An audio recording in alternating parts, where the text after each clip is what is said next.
जय माँ काली, जय शिव शंकर। तो आज बहुत ही खास टॉपिक के ऊपर बात करेंगे कि माँ काली तक कैसे पहुँचे, माँ के विचारों तक कैसे पहुँचा जाए, माँ की बातों को कैसे समझा जाए, अपनी भक्ति को कैसे पहचाना जाए। कुछ इस प्रकार के क्वेश्चंस आते हैं एक भक्त के जीवन में, तो हम वो जानने की कोशिश करेंगे।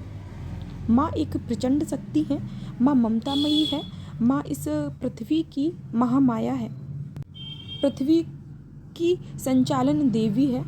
पृथ्वी पूरी निर्माण है, संचालन है, सब कुछ माँ से ही है, सब कुछ माँ में ही समाहित है और माँ ही सर्वव्यापी है, सर्व अंतर्यामी है। सूक्ष्म शरीर है वो हमारा, वो भी माँ ही है।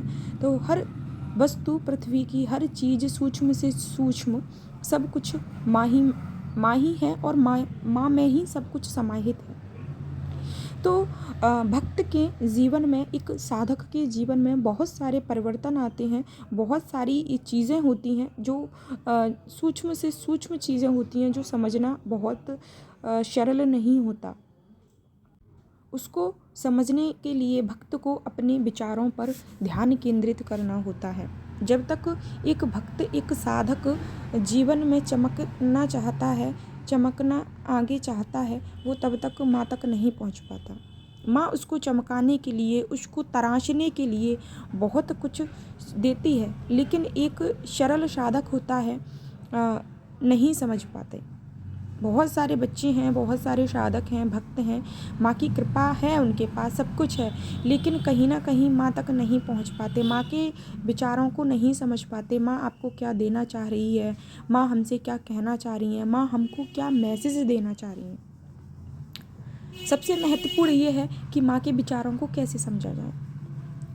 तो एक ही रामबाण माँ का एक उपाय है, सिर्फ आपको एकांतवास चुनना है। यदि आप साधना करते हैं, माँ की भक्ति करते हैं, अपने आप को ध्यान केंद्र में लगाना चाहते हैं, तो आपको कम से कम 1 से 2 घंटे अपने लिए एकांतवास देना होगा। चाहे आप उसमें ध्यान करिए, चाहे उसमें जाप करिए, या आप शांति से बैठें, चाहे माँ की तस्वीर देखें, चाहे कुछ भी करें।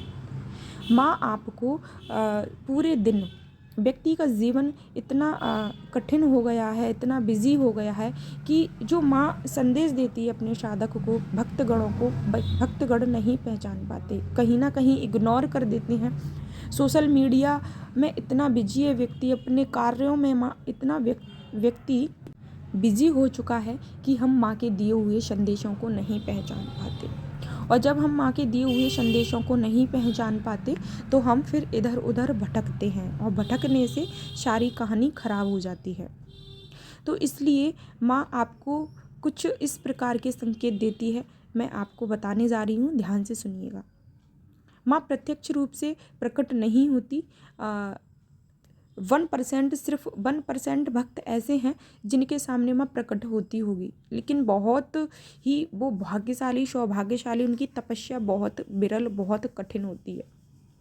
माँ हमारे सामने प्रत्यक्ष रूप से प्रकट नहीं होती, बट अप्रत्यक्ष रूप से हमारे साथ ही रहती है, हमारे सामने ही रहती है, जिसे हम समझने में, जिसे हम अनुभव करने में बहुत बड़ी भूल करते हैं।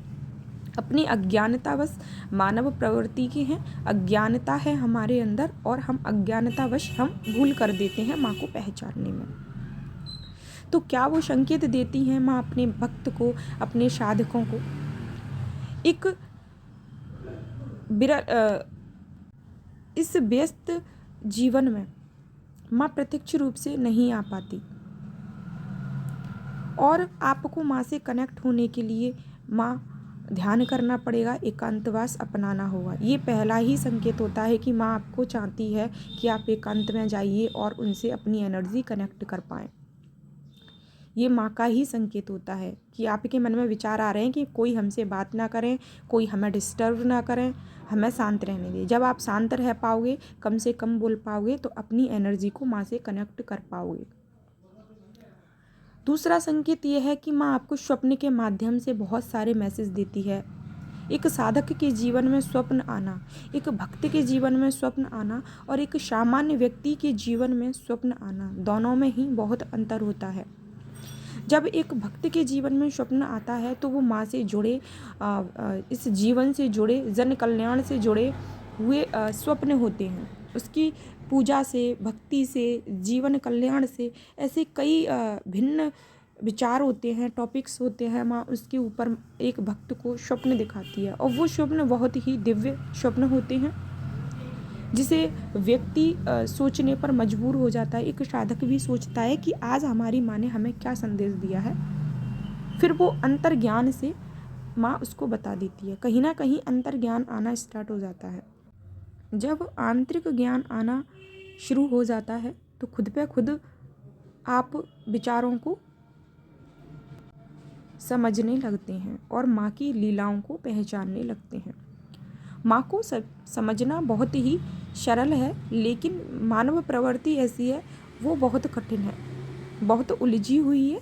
इसलिए आप और अपने विचारों को एकांतवास में ले जाइए। कम से कम 1 या 2 घंटे अपने आप को अवश्य दें। माँ आपको कुछ नया करने के लिए दे, आपको क्या संदेश देना चाह रही हैं उसको पहचानने की कोशिश कीजिए।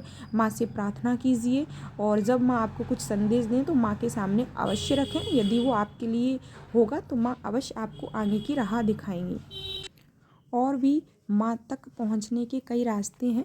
मैं माँ की आज्ञा से और भी आपको नई नई जानकारी देती रहूँगी, नए नए टॉपिक्स पर वीडियो बनाती रहूँगी। माँ से जुड़े सारे टॉपिक्स को हम कवर करेंगे जैसा जैसा माँ आज्ञा देंगी। तो बने रहिएगा इस चैनल के साथ, माँ से जुड़े रहिएगा। जय माता दी, जय माँ कालिका। यदि आपको वीडियो पसंद आई हो, जानकारी अच्छी लगी हो तो वीडियो को लाइक एंड शेयर अवश्य कीजिएगा। जय माता दी, हर हर महादेव।